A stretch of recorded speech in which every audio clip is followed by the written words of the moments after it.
Boa noite, pessoal.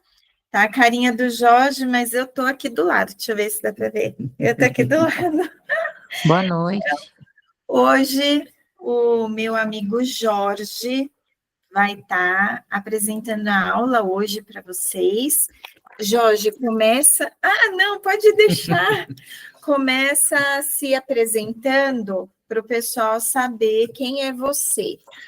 Ok, boa noite, pessoal. A Adriana é uma amiga querida, ela me convidou para participar desse encontro com vocês, me deu muito prazer isso, para falar sobre um tema com o qual eu tenho trabalhado já há muitos anos. Eu sou arqueólogo por formação, meu nome é Jorge Fabro, eu fiz um mestrado em arqueologia na Universidade de Andrews, lá no estado de Michigan, nos Estados Unidos, fiz um doutorado em arqueologia na USP, e tenho participado de escavações arqueológicas em Israel, já várias. Disse agora há pouco para a Adriana que desde a pandemia as coisas esfriaram um pouquinho, mas é um sonho de adolescente que se tornou realidade, e eu tenho tido muito prazer em participar de escavações e compartilhar um pouquinho desse conhecimento de campo, de primeira mão, em palestras nas universidades, nas escolas, em algumas igrejas também.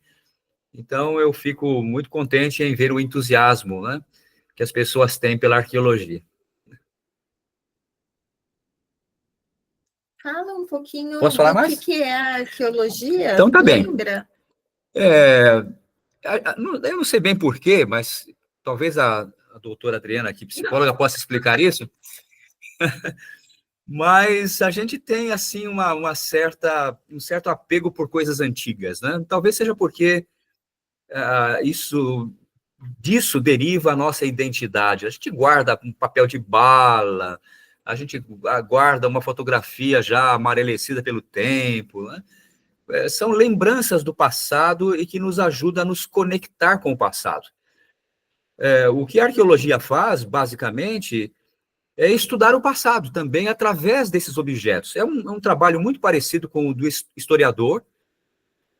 Os objetivos do historiador e do arqueólogo são basicamente os mesmos, com a diferença de que o historiador ele trabalha com as coisas escritas, né?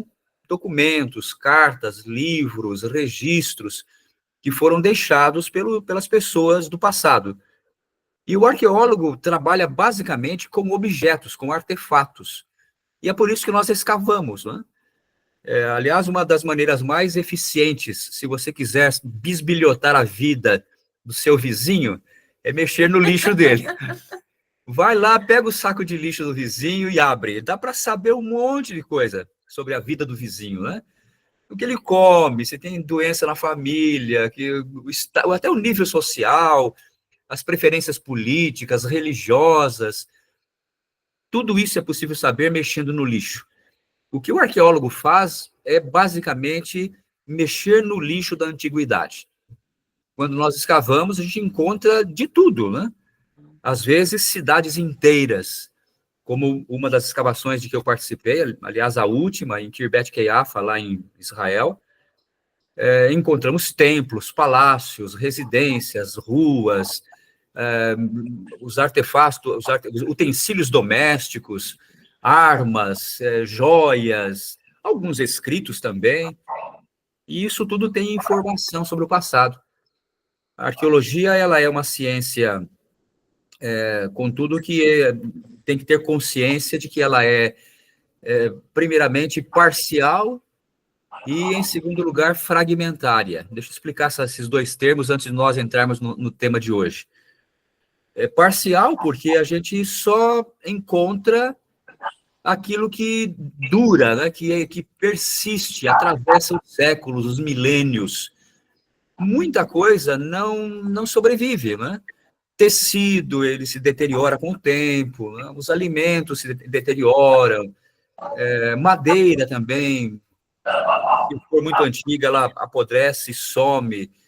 Então, o que sobra é parcial, é apenas uma pequena parcela representativa da vida daquelas pessoas. Nós podemos saber muito sobre elas, mas é só uma parcela do que elas foram, do que elas faziam, como viviam.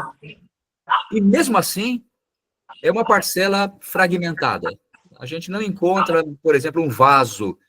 Muitas vezes encontramos o vaso em pedaços. A gente consegue reconstruir aquele vaso, consegue saber para que ele era usado, manda para o laboratório, tem lá vestígios de vinho, de cerveja, ou de algum cereal, né?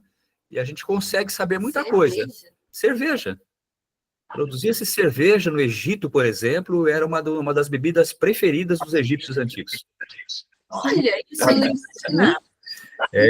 Recentemente, por exemplo, não tão recentemente, a medida, né, da arqueologia é recente, mas, na verdade, tem algumas décadas já, foi encontrado um templo no sul de Israel, com alguns altares, 2 altares, e na superfície do altar tinha alguma substância queimada. Isso foi para o laboratório, e descobriram que ali tinha algumas essências perfumadas, né, que soltavam um aroma gostoso, e também cannabis. Então, a cerimônia religiosa lá tinha um aroma, assim, que levava as pessoas para um estado de espírito um pouco diferenciado. O cannabis eu imaginava, porque é uma planta, né? Sim. Agora, a cerveja precisa passar por um processo. Sim, eles preparavam cerveja, preparavam vinho, bebidas alcoólicas eram bastante consumidas. Que interessante sim, isso. Sim. Então, é isso que nós fazemos com a arqueologia, né? A Adriana me deixou livre para escolher um tema para hoje, e sabendo do interesse que alguns de vocês, se não todos vocês, têm em questões bíblicas, eu escolhi um tema que é, na verdade, o relato bíblico mais documentado pela arqueologia, que é o cerco de Jerusalém. Eu vou minimizar a sua tela. Ok. Pronto. Jerusalém foi cercada muitas vezes, destruída várias vezes, e um desses episódios, envolvendo os assírios, um grande império da antiguidade, ele é relatado em 3 livros da Bíblia, a mesma história, e esse evento também é relatado nos anais, nos registros dos assírios. Então, é sobre ele que eu gostaria de falar com vocês, porque é um tema bastante interessante. Como eu disse, as escavações arqueológicas são parciais. Então, a gente não encontra tudo o que gostaria. Gostaríamos de escavar em Israel e encontrar um monte de coisa diretamente relacionada com a Bíblia. E isso raramente acontece. Existem muitos achados arqueológicos que têm ligação com a Bíblia, vou mostrar para vocês alguns hoje, mas muitas vezes nós passamos uma temporada inteira escavando, encontramos muita coisa, mas nenhuma coisa diretamente relacionada com o texto bíblico. No caso do que vou apresentar para vocês hoje, é um achado arqueológico que tem muitos detalhes ligados a esse evento descrito, relatado, contado na Bíblia, né? Então, a nossa conversa de hoje começa com Jerusalém. Por favor, sintam-se à vontade para me interromper, mandar perguntinhas aqui para a Adriana, ela está atenta ali no chat, certo? Essa é uma foto que eu tirei ali dos muros de Jerusalém. Esses muros não são tão antigos. Eles foram construídos no século XIX pelos turcos otomanos, porque Jerusalém, desde a destruição que os romanos impuseram à cidade, o Império Romano, no ano 70, invadiu Jerusalém, destruiu tudo, o templo, os muros, e a cidade ficou em ruínas por muito tempo, né? E esses muros aí foram construídos recentemente, no século XIX, por um sultão chamado Suleimã. Aliás, Suleimã foi em 1535, né? O muro que eu mostrei foi reconstruído um pouquinho depois, mas a base dele foi construída no século XVI por Suleimã. A história conta que esse sultão, ele nunca tinha ido a Jerusalém, mas ele teve um sonho, e nesse sonho ele viu que se ele não reconstruísse Jerusalém, ele iria para o inferno. Então, ele rapidinho deu um jeitinho de reconstruir o muro, e ele comissionou chamou seus arquitetos, especialistas, comissionou 2 arquitetos para fazer o novo muro de Jerusalém. Essas fotos, elas são ilustrativas, São não só eram ilustrativas. eles mesmos, Não, né? mesmo porque eu acho que lá no século XVI não tinha máquina fotográfica ainda, é só para ilustrar mesmo, tá? Sim. Bem, então esses 2 arquitetos, engenheiros... A inteligência artificial hoje faz tudo. Faz tudo, Faz né? tudo. Então... Isso aí é usado com inteligência artificial mesmo. Mas esses 2 arquitetos, a história é curiosa sobre eles, porque aparentemente eles quiseram ganhar um dinheirinho extra com a construção, como todo bom político e quem faz obras públicas, né? E ao invés de fazer o muro no tamanho certo, eles fizeram um muro um pouco menor. Ao invés de abranger toda a antiga Jerusalém, eles pegaram uma parte mais central da cidade apenas. E como resultado disso, o sultão ficou tão irado, que mandou executar os 2. Jerusalém tem vários portais. Se você entrar por esse portal aí, que é o portal de Jaffa, que dá acesso ao bairro dos judeus, que fica ali dentro, você logo na entrada, aqui já é do lado de dentro dos muros, você vai ver 2 sepulturas. São as sepulturas dos 2 engenheiros que construíram a cidade, não seguindo a planta correta, e o sultão mandou executá-los, e para dar o exemplo, eles foram executados e sepultados no portal de entrada da cidade. Se a moda pega, a gente vai ter muita gente sendo sepultada nas obras públicas aqui no Brasil, né?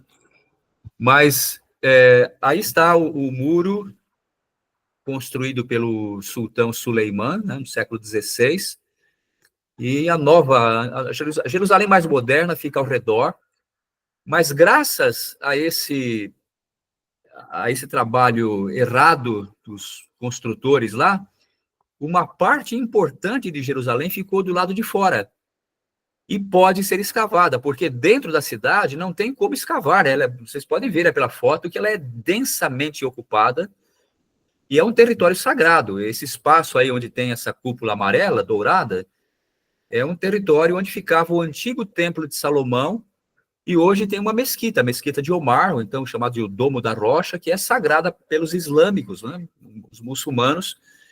Então não se pode escavar dentro de Jerusalém, né, na parte antiga da cidade, mas graças aos 2 engenheiros, uma parte ficou fora do muro, e ela tem sido escavada extensivamente por arqueólogos. Uma das pessoas que trabalhou lá é uma arqueóloga de 3ª geração. O pai dela foi arqueólogo, o avô dela arqueólogo, tem tio arqueólogo, a Eilat Mazar. Ela faleceu em 2015, mas ela trabalhou justamente nessa área onde eu coloquei aí um círculo vermelho para facilitar, e nessa área ela encontrou vestígios de palácios da época dos reis de Israel. E se vocês estiverem escutando barulho, por favor, me avisem para nós darmos um jeitinho aqui. Tem uma festa aqui do lado. Tá bem? A Eilat Mazar, nessa área aqui, ela encontrou, por exemplo, essa peça que se chama bula. Ela é do tamanho de um anel grande. A bula é a impressão de um selo real.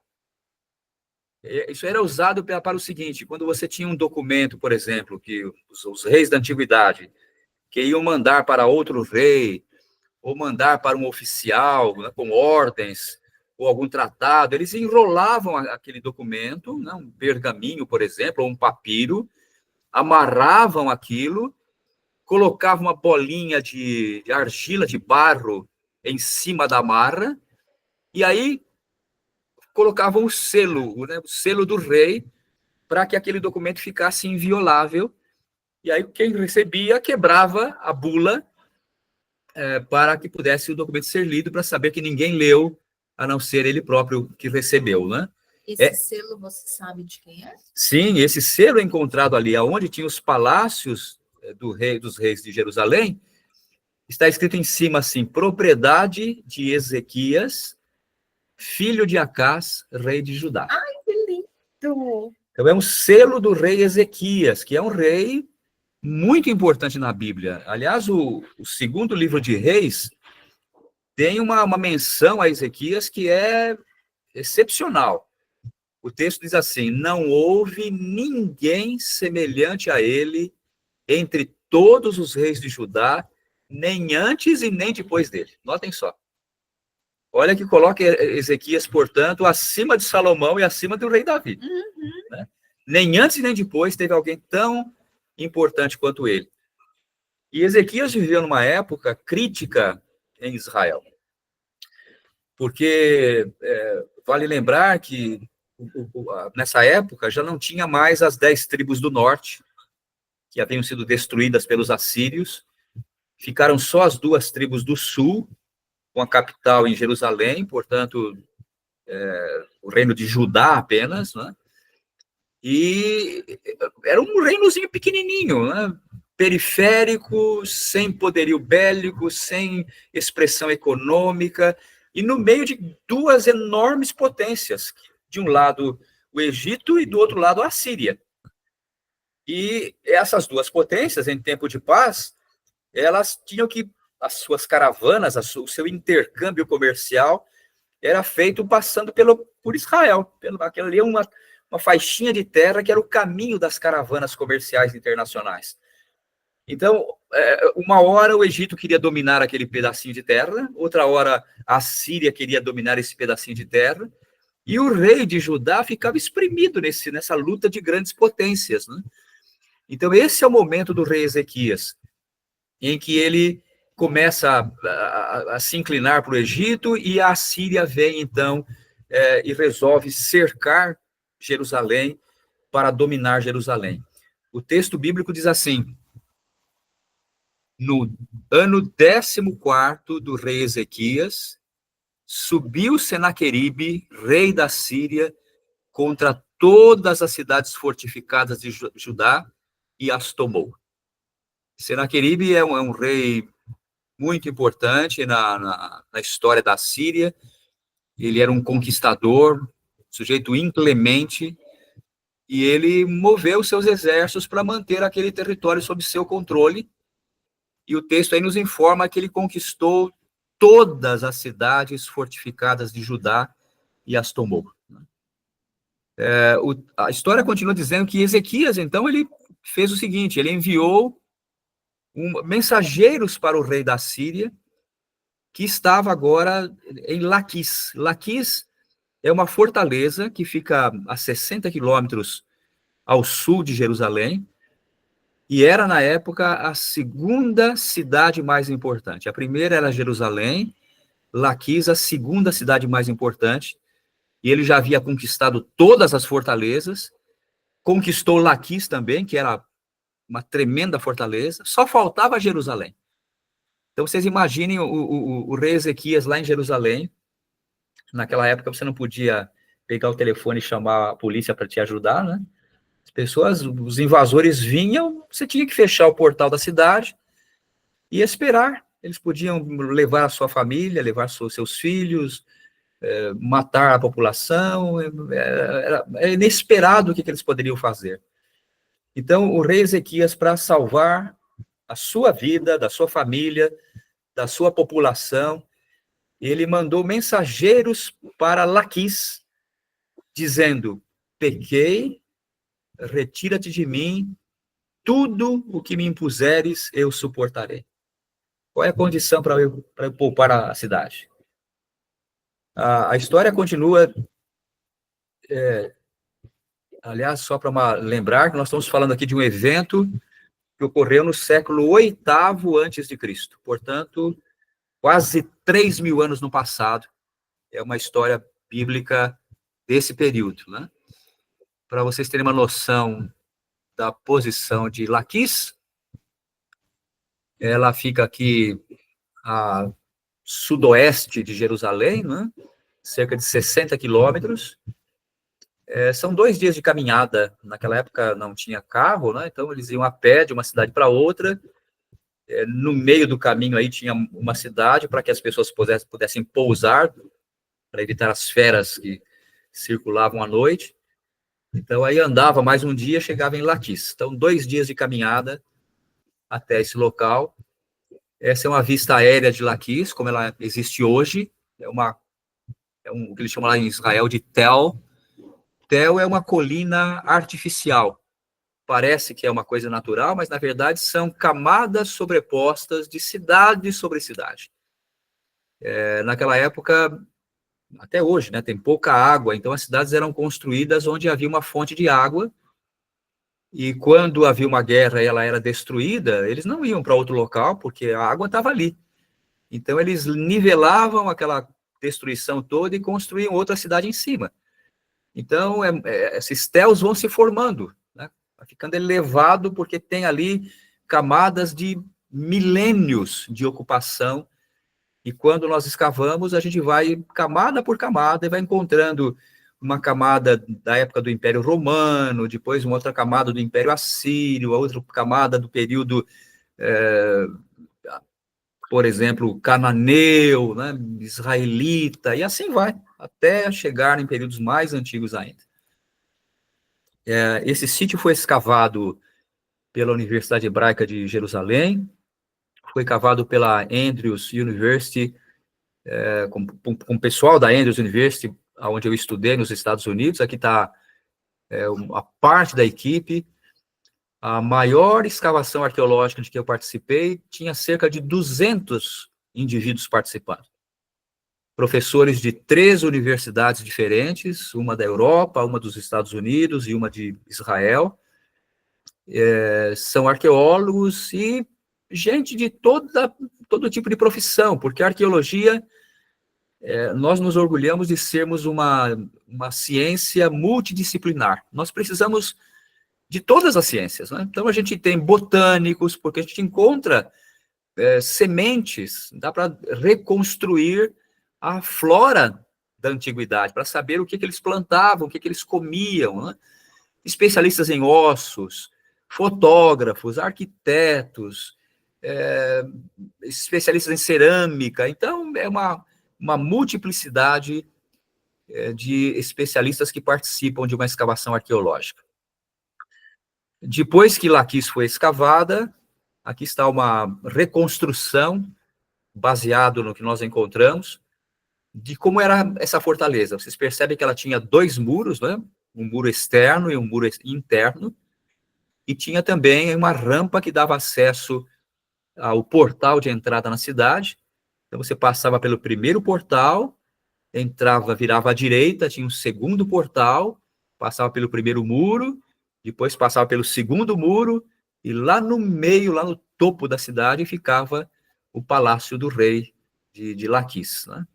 Era uma fortaleza tremenda, mas, como nós vimos aí no texto bíblico, ela já tinha sido conquistada por Senaqueribe, e o rei Ezequias mandou mensageiros para falar com o rei Senaqueribe nessa cidade aí de Laquis, né?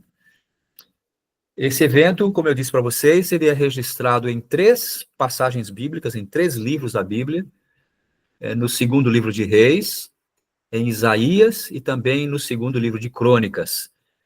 E, muito excepcionalmente, a mesma história que aparece na Bíblia foi registrada pelo próprio Senaqueribe. Nesse cilindro aí, ele tem 6 faces, mais ou menos uns 30 centímetros de altura. Foram encontradas 3 cópias dele, mas é provável que muitas outras tenham sido feitas.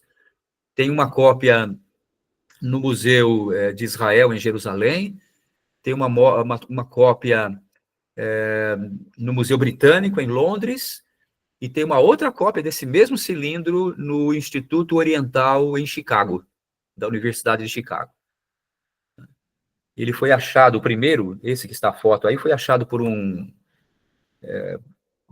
sujeito que ele era uma espécie de um adido militar, né? Uma pessoa da Inglaterra que estava nessa região, porque a Inglaterra tomou conta disso aí tudo na Primeira Guerra Mundial.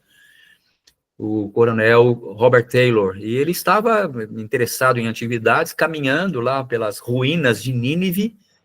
Nínive era a capital do Império Assírio.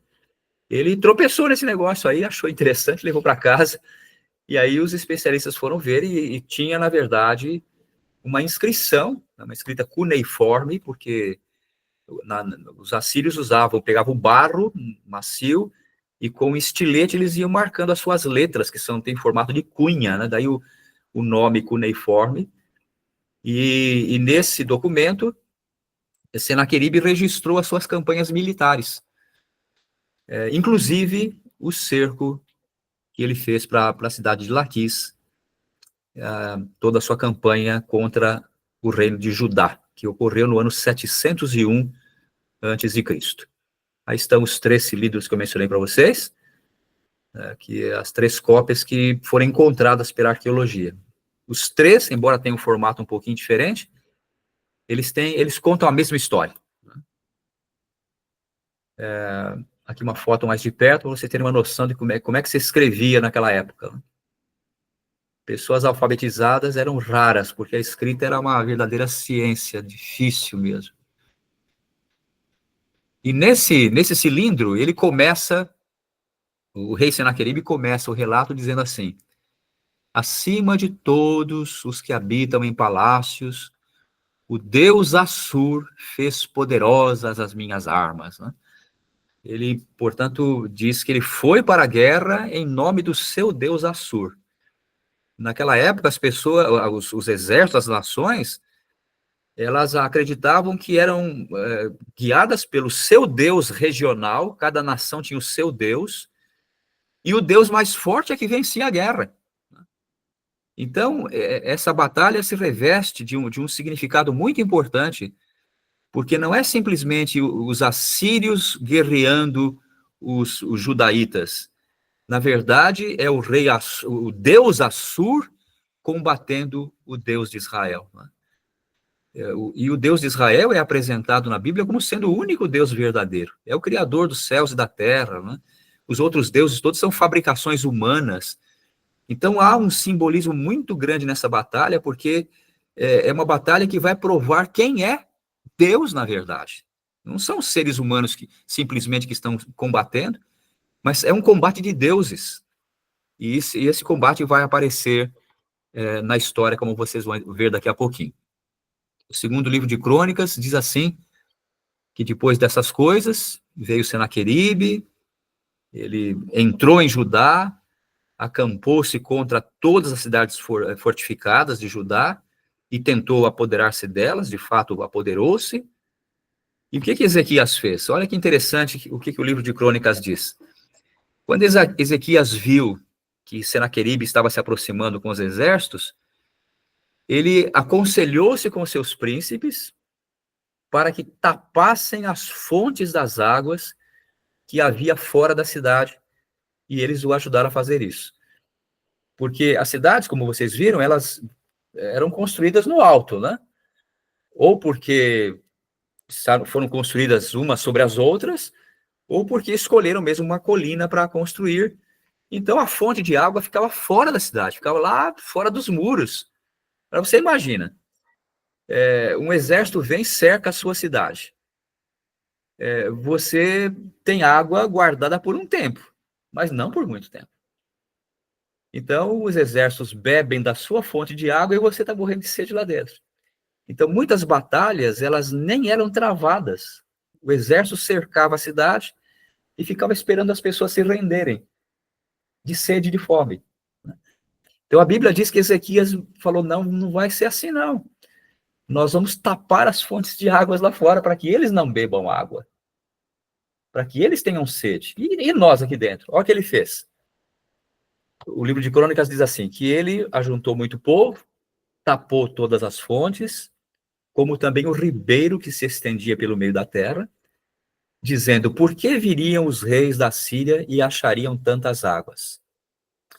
E o mais dos atos de Ezequias, e todo o seu poder, e como fez a piscina e o aqueduto, e como fez vir água para dentro da cidade, não está registrado no livro de Crônicas? O que ele fez? Olha a inteligência de Ezequias. Ele tapou as fontes fora do muro, para que os inimigos não bebessem água, mas trouxe água para dentro da cidade através de um aqueduto. Esse aqueduto foi encontrado pela arqueologia também. Não sei se alguns de vocês já tiveram esse privilégio, que eu acho encantador isso, ir a Jerusalém e entrar nesse túnel. Eu não perco a oportunidade, toda vez que eu vou lá, eu acho muito gostoso. Ele foi cavado pela rocha debaixo de Jerusalém. Jerusalém fica no alto de uma montanha. Ele cavou da fonte de água, ele escondeu a fonte de água e cavou esse túnel de 500 metros aproximadamente de comprimento para trazer água para dentro de Jerusalém. E a água corre até hoje. A gente pode entrar no túnel. Aí estou eu. A fonte está iluminada porque tinha flash na câmera, né?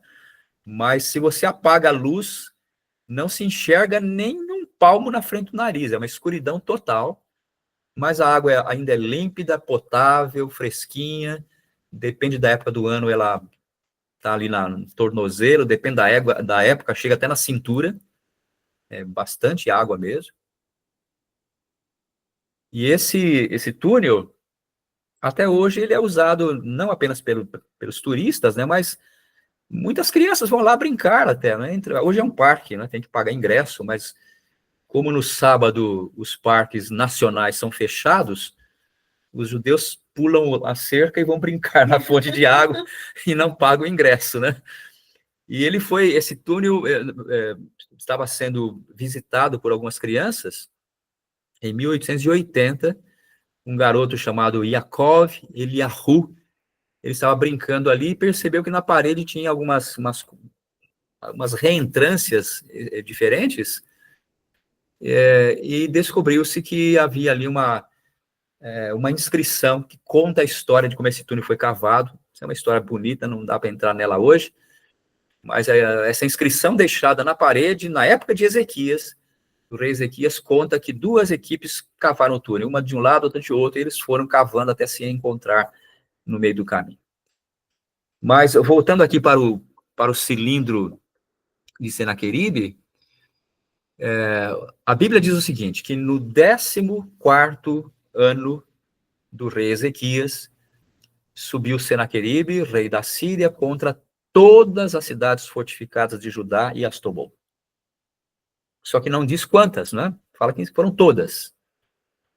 O cilindro, por outro lado, ele diz exatamente quantas cidades foram fortificadas, foram tomadas. Ele conta a mesma história e fala o seguinte. Agora vamos ler o cilindro. Quanto a Ezequias, eu sitiei e conquistei 46 das suas cidades, muradas, e aprisionei 200.150 pessoas. A gente lê a Bíblia e lê o relato contado pelos assírios, e a gente vai completando essa história interessante. O segundo livro de Reis, na Bíblia, diz assim, que Ezequias, então, enviou ao rei da Síria, para a cidade de Laquis, dizendo, eu pequei, retira-te de mim, tudo que me impuseres eu suportarei. Vamos ler agora o que o cilindro fala sobre isso. Senaqueribe registra o seguinte, para pagar tributo e aceitar a servidão, Ezequias enviou os seus mensageiros. Notem que a história tem coincidências, né? A Bíblia fala também, então o rei da Síria impôs a Ezequias, rei de Judá, 300 talentos de prata e 30 talentos de ouro. O cilindro diz assim, 30 talentos de ouro e 800 talentos de prata, bem como suas filhas, seu harém, seus músicos, homens e mulheres, ele trouxe para mim, para eu levar para Nínive. Aqui tem uma pequena divergência, uma grande divergência, né? A quantidade de ouro é exatamente a mesma, 30 talentos de ouro. Mas os talentos de prata é uma quantidade diferente. Não sabemos quem é que errou aí, mas a Bíblia diz que foram 300 e Senaqueribe falam que foram 800 talentos. Mas me impressiona muito o fato de que ele também levou como uma espécie de saque de guerra, né? levou as filhas, algumas filhas de Jerusalém, né? O harém do rei, músicos, que eram muito apreciados, homens e mulheres, e o rei Senaqueribe deu isso para que a cidade de Jerusalém fosse poupada. Eu fiz um cálculo aqui aproximado, só para vocês terem uma noção de quanto é que foi dado para Senaqueribe pelo rei Ezequias. Um talento equivale a aproximadamente 34 quilos. Então, se nós temos 30 talentos de ouro, nós estamos falando aí de praticamente 1.030 quilos de ouro. Eu não sei bem quanto está hoje a cotação, eu fiz essa pesquisa recentemente, mas 1 grama de ouro está quase R$ 600 já hoje. Mas vamos ficar com essa cotação que eu peguei dias atrás aí. R$ 500 o grama de ouro. Então, 1 quilo de ouro hoje vale R$ 500 mil, mais do que R$ 500 mil. Se nós temos aí 1.000 quilos que foram dados para o rei Ezequias, pelo rei Ezequias para Senaqueribe, nós temos o equivalente a quase 520 milhões de reais foram pagos pelo rei Ezequias para Senaqueribe. Em ouro, fora a prata, fora as pessoas. De onde é que vocês acham que o rei Senaqueribe, o rei Ezequias tirou tanto ouro? Vocês têm ideia? Alguém tem um palpite? Você sabe, Adriana? Não faço ideia. Porque é muito ouro, né? Mais de 1.000 quilos de ouro. A Bíblia tem essa informação. O segundo livro de Reis diz o seguinte: cortou Ezequias o ouro das portas do templo do Senhor e das ombreiras de que ele, rei de Judá, as cobrira, e o deu ao rei da Síria. O templo de Jerusalém, desde a época de Salomão, ele era revestido de ouro, as portas de ouro, os vasos de ouro, tudo ouro maciço. E para salvar Jerusalém, Ezequias tirou tudo isso e deu para o invasor. Mais de 1.000 quilos de ouro. É algo impressionante, né? Então, aqui está o rei Senaqueribe na cidade de Laquis, recebendo essas dádivas todas e com a promessa de ir embora. Mas ele foi? Não foi, não. Ele queria conquistar Jerusalém de qualquer jeito. Ele recebeu as dádivas e não foi embora. Não se vendeu. Quero detalhar isso aqui, que é uma parte importante da história. Como eu disse para vocês, a cidade tinha uma rampa que levava ao portão, né, o primeiro portal da cidade, depois entrava à direita, tinha um segundo portal, depois passava pelo primeiro muro, o segundo muro. Então, o ponto mais fortalecido era justamente o portal. Quando tinha uma guerra, se fechava tudo isso, e para evitar que o inimigo tivesse acesso. E em cima dos muros ficavam os flecheiros, os arqueiros, os que jogavam pedras. Aliás, eu trouxe isso aqui para mostrar para vocês. Eu mostrei para a Adriana, ela não soube dizer o que é isso aqui. Alguém sabe dizer o que é isso? É justamente dessa época aí. Só que eu trouxe isso aqui de Megido, que é um outro sítio arqueológico que também foi conquistado por Senaqueribe, de uma batalha que teve lá. Isso aqui é uma bala, né? É bala de funda. O exército de Senaqueribe tinha um pelotão de centenas de homens com fundas. Então, quando eles chegavam na cidade, eles, ao mesmo tempo, lançavam essas pedras. É o tamanho de uma bola de tênis.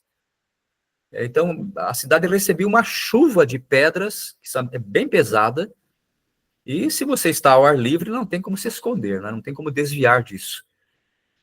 Na verdade, em Laquis foi encontrada uma sepultura com 5.000 crânios, e vários deles arrebentados, provavelmente por terem recebido uma dessas na cabeça, da conquista de Laquis. Aqui está uma foto de como está esse local hoje. Vocês percebem aqui a rampa e vestígios do portal ali.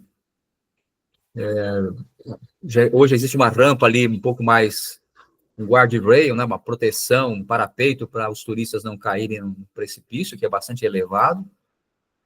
Aqui um outro desenho de como é que era o acesso. Então, vocês veem a rampa aqui do lado direito, depois fazia um ângulo de 90 graus para entrar na cidade.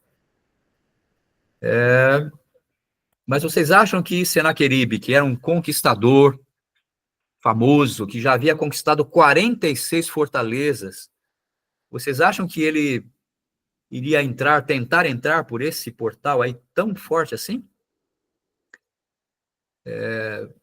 Certamente ele teve uma estratégia mais inteligente, né? Em vez de tentar invadir pelo portal, o que ele fez? Ele construiu uma rampa no ponto mais fraco do muro. E a rampa está lá até hoje. E os judeus, quando perceberam isso, eles começaram a construir outra rampa do lado de dentro da cidade. Então, os arqueólogos escavaram isso e encontraram as duas rampas, uma de frente para a outra, para que os exércitos se confrontassem e defendessem a cidade, um tentando invadir e outro tentando defender. Ele simplesmente pegou as pedras todas, é uma região de muita pedra, e foi juntando, foi formando um caminho para que o exército subisse até no alto do muro da cidade. Laquis, quando foi escavada, encontraram mais de 1000 pontas de flecha. Aqui estão as fotos de algumas delas. Algumas pontas de flecha estão intactas e outras estão curvas. Ponta de flecha de metal.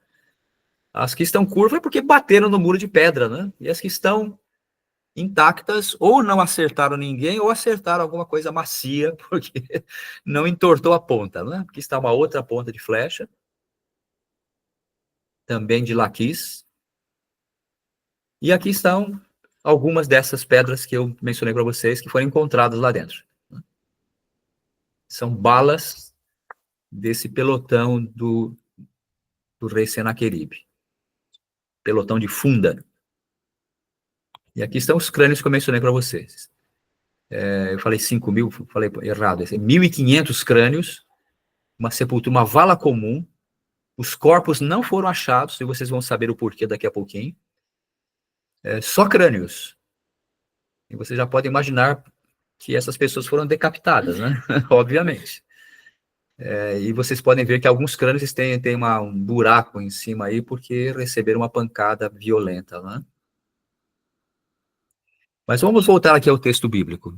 O rei Ezequias, eu espero não demorar demais, eu estou caminhando aqui, tentando ficar dentro do prazo aqui, para não cansá-los. Mas o texto bíblico diz assim: esforçai-vos e tende bom ânimo. Aliás, deixa eu voltar aqui. O segundo livro de Crônicas relata a reação de Ezequias. E eu gosto de ler o texto bíblico me colocando no lugar dessas pessoas, porque são pessoas reais. Vocês estão vendo aí que eles moravam numa cidade, né? Eles tinham cabeça como nós temos, crânios como nós temos, né? Precisavam proteger a própria vida, como nós. E vocês imaginem um exército desses, sem escrúpulos, dispostos a tudo, e vocês ali com a sua família, as pessoas que você ama, né? Como é que você protege essas pessoas? O rei Ezequias sabia que todas as suas fortalezas já haviam sido conquistadas. Qual era a chance de Jerusalém também ser? Praticamente total, né? Não havia esperança para Jerusalém. E contudo, Ezequias, o rei de Jerusalém, ele reuniu o povo com uma mensagem de esperança para eles. Era um homem de muita fé. E por isso que ele é exaltado na Bíblia como um rei inigualável. Ele reuniu o povo e disse para o povo: esforçai-vos e tende bom ânimo. Não temais, nem vos espanteis por causa do rei da Síria, nem por causa de toda a multidão que está com ele. Pois conosco está alguém que é maior do que quem está com ele. Com ele está apenas o braço de carne, mas conosco está o Senhor nosso Deus. Como eu disse, era um confronto de divindades, né? O Deus verdadeiro contra um Deus falso, uma estátua, né? Que era adorada pelos assírios. E Ezequias confiava no Deus, que é o único Deus criador de todos os homens, inclusive dos assírios também, só que os assírios não sabiam disso, né? Os assírios estavam determinados a conquistar Jerusalém, e Senaqueribe mandou enviados para Jerusalém para que o povo se entregasse. E ele disse, escuta, vocês estão confiando no Deus de vocês? Olha só o que eu fiz com as outras fortalezas. Por acaso Deus protegeu as outras fortalezas? Olha só o que está escrito na Bíblia. Isso aqui é o rei Senaqueribe dizendo, não deis ouvidos a Ezequias, que vos incita, dizendo que o Senhor nos livrará. Diante dessa ameaça, o rei Ezequias, a Bíblia diz que ele orou a Deus. E Deus enviou o profeta Isaías para dar para ele uma mensagem de conforto e de esperança. Essa mensagem do rei, para o rei Ezequias, está registrada no segundo livro de Reis. Então Isaías mandou dizer a Ezequias, assim diz o Senhor Deus de Israel, o que me pediste acerca de Senaqueribe, eu te ouvi. E assim diz o Senhor acerca do rei da Assíria, não entrará nesta cidade. Que mensagem, né? A gente, quando começa o ano, vocês vão perceber logo daqui a alguns dias, né? A gente está entrando no ano novo aí, aparece um monte de profeta, não parece? Nesse ano de 2025, alguém importante vai morrer no Brasil. É uma profecia interessante essa, né? Porque a probabilidade é muito grande de alguém morrer importante, né? Mas olha a probabilidade dessa profecia. Qual é? O rei Senaqueribe não vai entrar em Jerusalém, Isaías disse para Ezequias. Ora, se eu recebesse uma mensagem dessa de Deus, eu diria, Senhor, será que é isso mesmo? Eu vou dizer que o rei não vai entrar aqui, sendo que ele já entrou em 46 fortalezas, só sobrou nós. Ele vai entrar aqui também. Mas Deus disse, não vai entrar. Porque estava em jogo essa questão, quem é Deus, né? A Bíblia diz o seguinte, que naquela mesma noite, saiu o anjo do Senhor e feriu no arraial dos assírios a 185 mil soldados assírios. E levantando-se pela manhã, eram todos cadáveres. E o texto continua dizendo, pelo que o Senaqueribe voltou à sua terra com o rosto coberto de vergonha. Alguém podia perguntar, mas será que isso aqui não é uma historiazinha que a Bíblia inventou aí, que é uma propaganda política apenas, né, para salvar as aparências? Bom, mas nós temos a Bíblia, mas temos também um outro documento, né, que é o cilindro de Senaqueribe. A gente até agora comparou as duas histórias, né, a quantidade de ouro, né, o cerco da cidade, Laquis, os mensageiros enviados, as conversas todas. A Bíblia fala e Senaqueribe conta a mesma história. E agora, o que Senaqueribe fala no cilindro dele? Eu quero saber. Pior é que ele não fala nada, ele cala nesse ponto. Por que será? Por que será? E será que a gente fica, então, sem uma resposta? E essa é a contribuição da arqueologia, essa é a coisa boa da arqueologia. O cilindro não fala nada, mas nós temos outras evidências. Porque é dito que Senaqueribe, rei da Síria, essa Bíblia que fala, né? Partiu e se foi e ficou em Nínive. Ele foi para a capital dele. Essa capital, Nínive, ela foi escavada também por arqueólogos. Eu nunca estive lá, mas é uma história bastante famosa. Ela foi escavada por esse arqueólogo no final do século XIX, o Mr. Layard, inglês. E ele escavou justamente o palácio de Senaqueribe. Estima-se que ele foram escavados cerca de 60 cômodos, mas estima-se que ele tinha, algumas estimativas acham que tinha cerca de 220 compartimentos esse palácio, né? E aqui está a planta que Layard fez do palácio de Senaqueribe, aquele mesmo que conquistou Laquis, 46 fortalezas, que cercou Jerusalém, e a Bíblia diz que não entrou em Jerusalém porque os soldados todos morreram. Aqui está o palácio de Senaqueribe. E a gente sabe qual era a sala do trono, a sala mais importante do palácio. Aqui é uma reconstrução, né, feita por inteligência artificial, com base nas escavações lá. E a sala mais importante é essa aí que eu circulei em vermelho. Como é que nós sabemos? Porque ela é a sala que está no centro do palácio e segue um eixo que é ladeado por esses animais aí fantásticos, né, com cabeça humana, asas de águia e pés às vezes de urso, às vezes de touro. Essas peças aí foram tiradas lá do Palácio de Senaqueribe e hoje estão expostas no Museu Britânico, lá em Londres, né?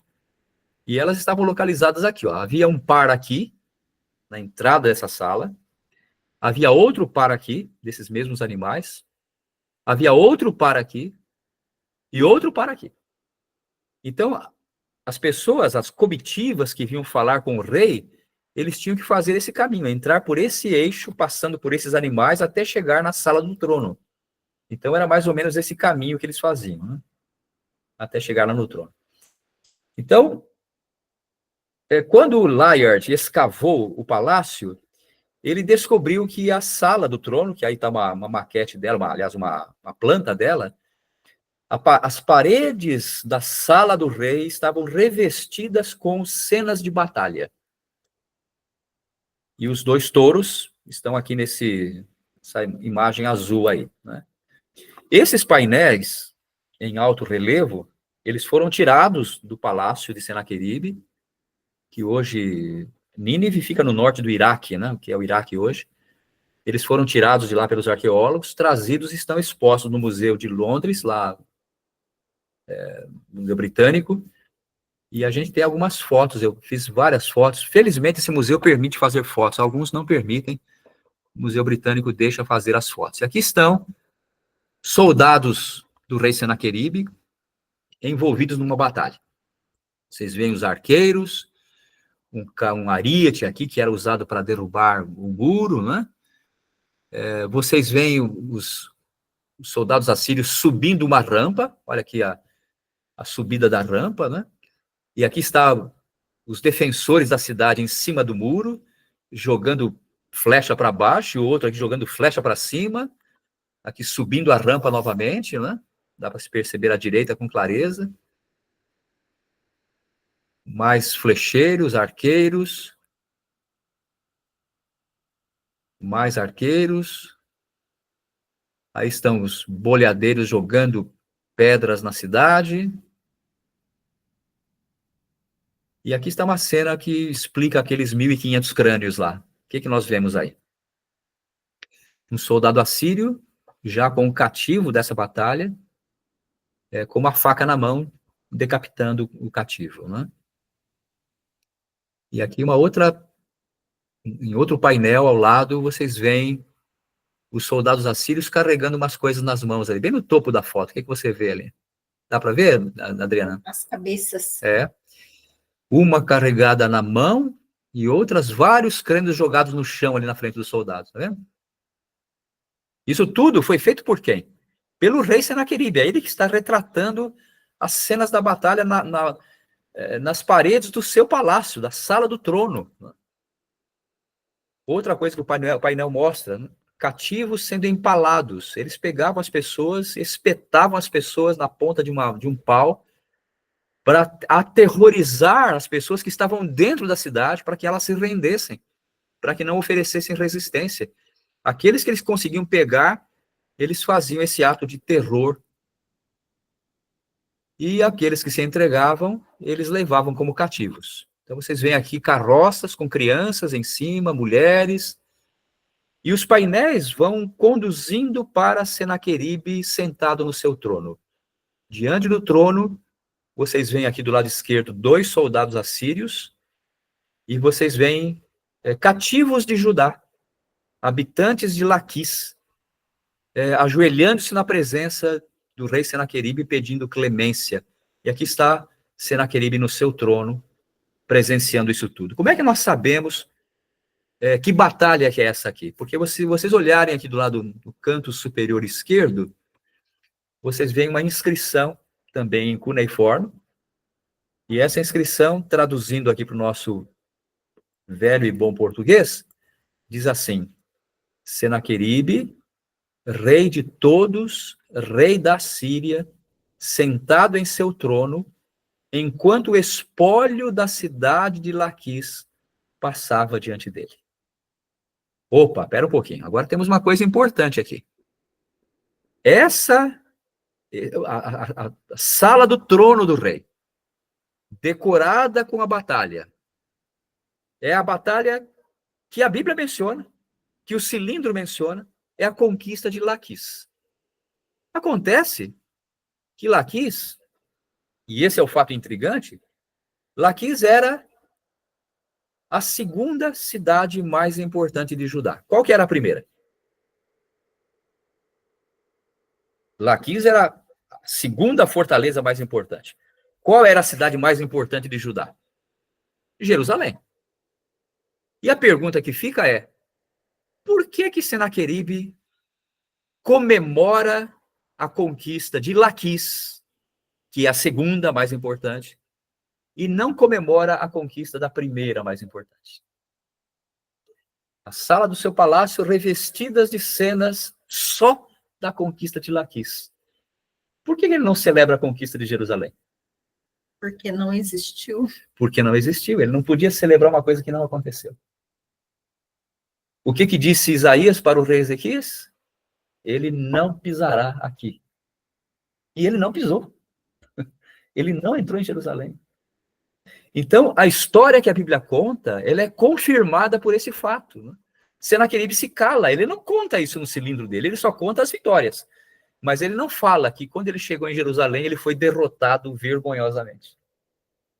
Mas ele não podia comemorar Jerusalém porque ele não tinha conquistado. Uhum. Né? E nós não saberíamos disso se não fosse a arqueologia. São todos achados arqueológicos. Né? Então, repetindo aqui a promessa que Isaías deu para Ezequias. Assim diz o Senhor acerca do rei da Síria. Ele não entrará nesta cidade. E não entrou. Eu gosto muito dessa história porque, além de misturar um pouco de ciência com arqueologia, com um pouco de aventura, ela também passa um pouco de confiança em saber que existe um Deus, né, que olha pelas pessoas. Às vezes, como aconteceu com Jesus, Jesus disse assim: Senhor, Senhor, se possível, afasta de mim esse cálice, e não afastou, né? A gente não entende as coisas que acontecem em nossa vida, mas quando é necessário para a história da humanidade que fique claro que existe um único Deus, ele interfere. Né? E nesse caso aqui, ele interferiu de maneira fantástica, de maneira sobrenatural. Então, essa é a história que eu queria contar para vocês. Existem muitas outras, mas certamente o nosso tempo aqui, eu já passei do meu tempo aqui. Esgotei o meu tempo. Fico à disposição de vocês, caso queiram fazer algum comentário, alguma pergunta. Será um prazer participar disso com vocês.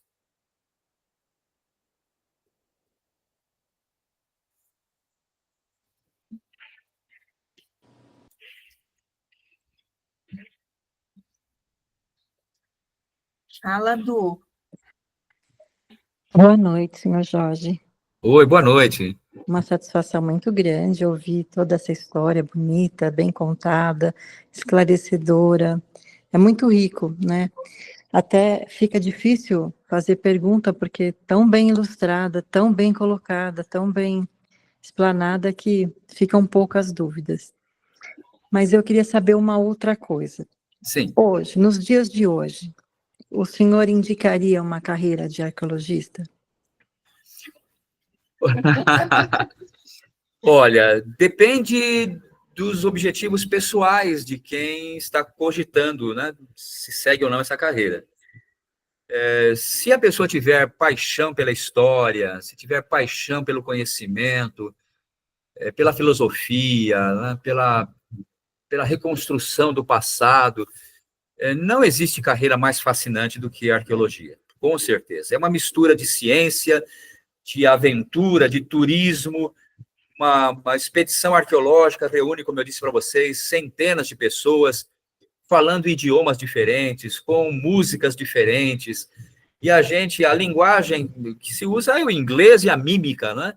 Mas é uma experiência muito rica, a gente conhece coisas, culturas muito diversas, não tem coisa mais fascinante.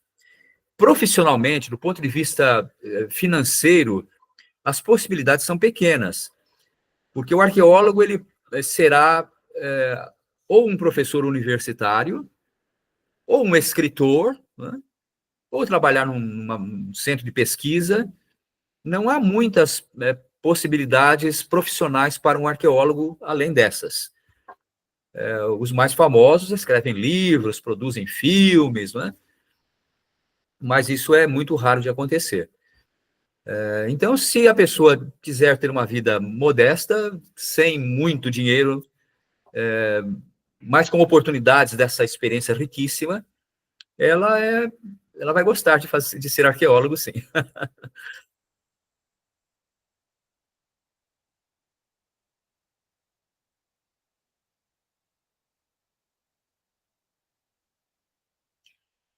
Deixa eu ver aqui, o Renato tinha me mandado uma pergunta, mas eu acho que ele está na reunião, ou ele saiu. Eu vou pegar aqui a pergunta que ele me fez. Sim, temos uma pergunta escrita do Renato.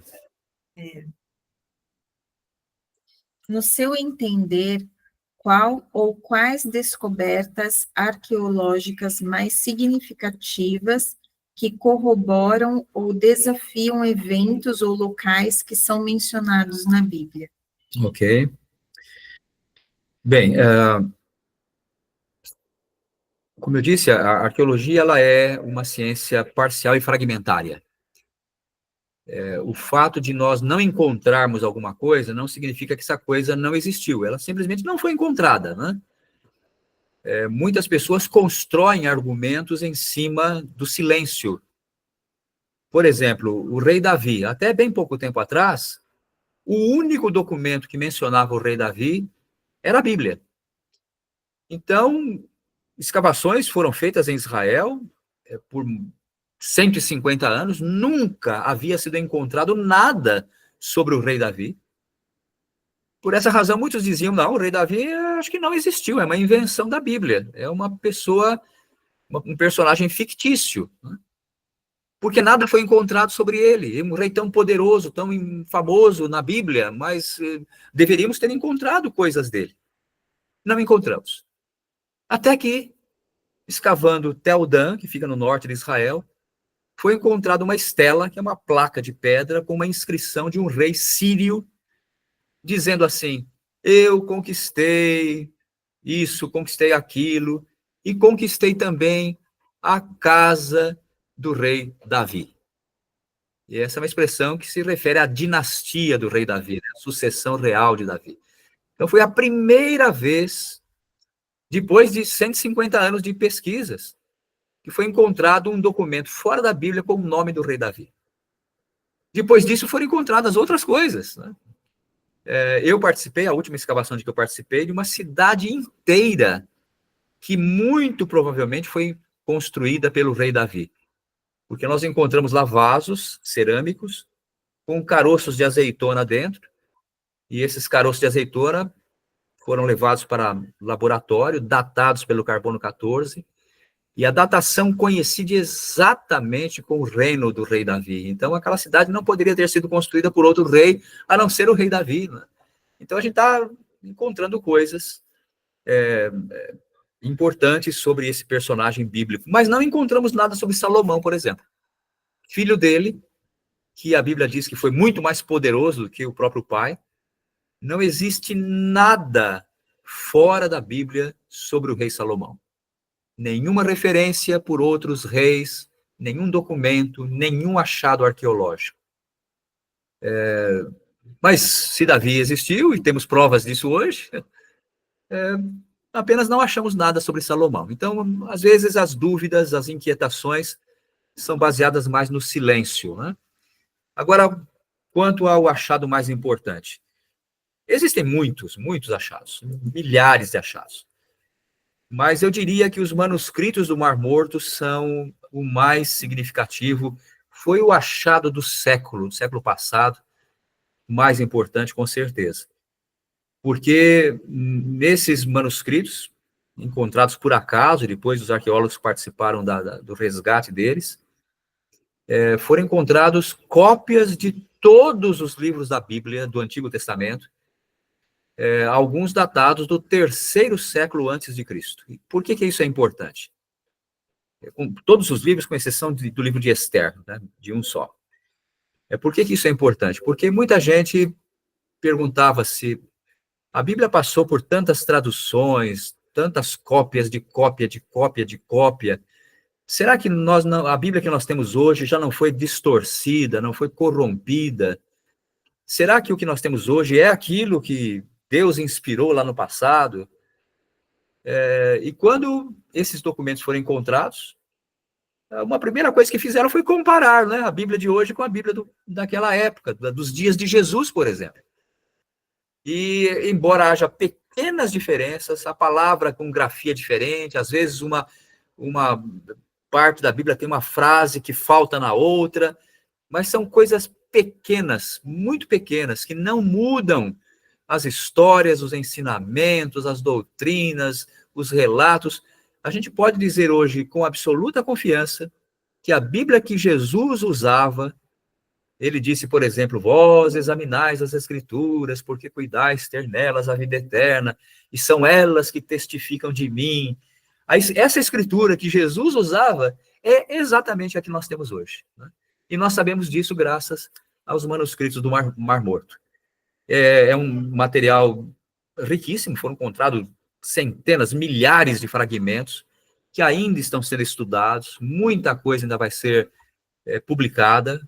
Aliás, todos já foram publicados, mas não analisados, né? Os especialistas estão se debruçando sobre isso e estudando. Então, é uma riqueza de informações que ainda teremos muita coisa para aprender no futuro, graças a esse achado. Eu diria que é um dos mais importantes. Oi, Carlos, pode falar. Primeiramente, né, muito obrigado pela explicação, bem esclarecedora. Parabéns. Obrigado. Eu queria ter uma dúvida. Sim. No mundo contemporâneo, a antropologia não comprometeu um pouco o trabalho do arqueólogo? Por quê? Percebe que muitas questões eles tentam dar um viés para o estudo, principalmente do lado da antropologia. Uhum. Então, esse estudioso da antropologia, ele não começou a ter uma inferência muito direta no trabalho da arqueologia? Sim. A maneira como as disciplinas acadêmicas são organizadas aqui no Brasil é diferente de como são organizadas nos Estados Unidos, por exemplo. No Brasil, antropologia e arqueologia são departamentos diferentes na universidade. Eles seguem caminhos diferentes. A antropologia preocupa-se com analisar culturas, né, estudos das culturas modernas e fazer inferências para aplicar nas culturas da antiguidade. Nos Estados Unidos, existe uma organização um pouquinho diferente. Lá, a arqueologia é uma subdisciplina de antropologia. Então, todos os arqueólogos são basicamente antropólogos. E, novamente, existem duas correntes, né, nesse meio lá norte-americano, que estabelece um contraste com o europeu. Deixa eu esclarecer isso para ficar um pouquinho mais, respondendo mais diretamente a sua pergunta. Na Europa, se faz arqueologia para se reconstruir o passado. Então, você sabe como as cidades eram desenhadas, você descobre personagens, quem era rei, como é que eram as classes sociais, o que eles comiam, como é que era a religião. Enfim, a gente tenta reconstruir a história do passado. Essa é a principal tendência da antropologia e da arqueologia na Europa. Nos Estados Unidos, existe uma corrente que é chamada de processualista, que eles estão muito mais preocupados em entender os processos culturais do que em reconstruir história. E aí tem que ver com essa questão que você disse, né? Por que as pessoas fazem o que fazem? Então, para entender o nosso presente, estuda-se o passado, ou estuda-se o presente e projeta-se as conclusões do presente no passado. Então, muitas vezes, estuda-se, por exemplo, uma tribo indígena aqui da Amazônia e vê-se lá como é que eles acreditam nas divindades, como é que são as cerimônias, o que eles fazem, e aí interpreta-se o passado à luz do que é feito no presente. E isso é um tremendo de um risco, porque você pode usar os mesmos símbolos com significados diferentes em épocas diferentes. Então, se você acha, por exemplo, um altar que foi usado 2.500 anos atrás, e dizer que aquele altar era usado do mesmo jeito que se usa hoje numa cerimônia de matriz africana, por exemplo, é uma transição arbitrária, né? A maneira como se usa hoje não quer dizer que era a maneira usada no passado. Quando se sacrifica um animal hoje numa cerimônia religiosa, tem um significado. Mas quer dizer que quando sacrificavam animais na antiguidade, tinha o mesmo significado? Então, alguns antropólogos, a meu ver, cometem esse equívoco de transferir significados presentes para o passado, né? E isso cria-se distorções.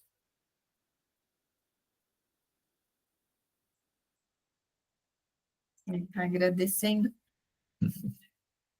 Pode falar, Du. Eu quero saber se a gente tem tempo predeterminado para eu não ficar fazendo pergunta fora do horário, né? Respeitando o horário dele. A Adriana disse que até meia-noite ainda é hoje. Ah, ela disse isso? Então tá tranquilo, tá do jeito que eu gosto, então. Deixa eu fazer mais uma pergunta. O senhor disse que não existe nada sobre o rei Salomão, né? Sim. Encontrado, o que é uma surpresa muito grande para mim. Eu jamais poderia imaginar que a arqueologia até hoje não tivesse encontrado nada. Eu tinha certeza que tinha. Uhum. Indiretamente também não. Quer dizer, não encontrou nada do rei Salomão, mas não encontrou nada como na forma como foi feito com Davi, que, né, evidencia a existência de Davi, mesmo não sendo diretamente ligado a ele. Não temos nadinha. Pra vocês verem, eu mostrei logo no começo aquele selo, né? Aquela bula com o selo do rei Ezequias, com o nome do rei Ezequias, né? Encontrado em Jerusalém, numa escavação arqueológica. Essa estela com o nome de Davi foi encontrado. De Salomão, nós não temos nada que mencione o nome de Salomão, absolutamente nada. Estão sendo feitas escavações ainda em Jerusalém, e estão sendo reveladas estruturas monumentais que tudo indica sejam vestígios dos grandes palácios construídos na época de Salomão. Mas dizer que um palácio foi construído na época de Salomão não quer dizer que o foi, né? É muito interpretativo, né? Pode ter sido na época de Davi, pode ter sido na época de um sucessor de Salomão, porque às vezes é difícil de datar uma parede, a menos que você ache ali uma informação, por exemplo, uma semente de um caroço de azeitona, por exemplo. É possível datar, né? Mas, fora isso, nós não temos nada, nadinha mesmo. Ok, muito obrigada. Claro. Eu vou encerrar a gravação para o vídeo não ficar tão longo. Então, para quem está assistindo no YouTube, tchau, tchau para vocês. Eu ia falar boa noite, né? Mas em gravação a gente não se fala. Então, tchau para vocês e até a próxima. Então, você pode dizer aparecendo. Melhor assim, ó. Pode dizer de novo. Então, tchau para vocês que estão assistindo a gente pelo YouTube e até a próxima aula. E obrigado pela atenção, foi um prazer estar com vocês. Obrigado, Adriana, pelo convite, viu? E a gente vai continuar com o pessoal aqui.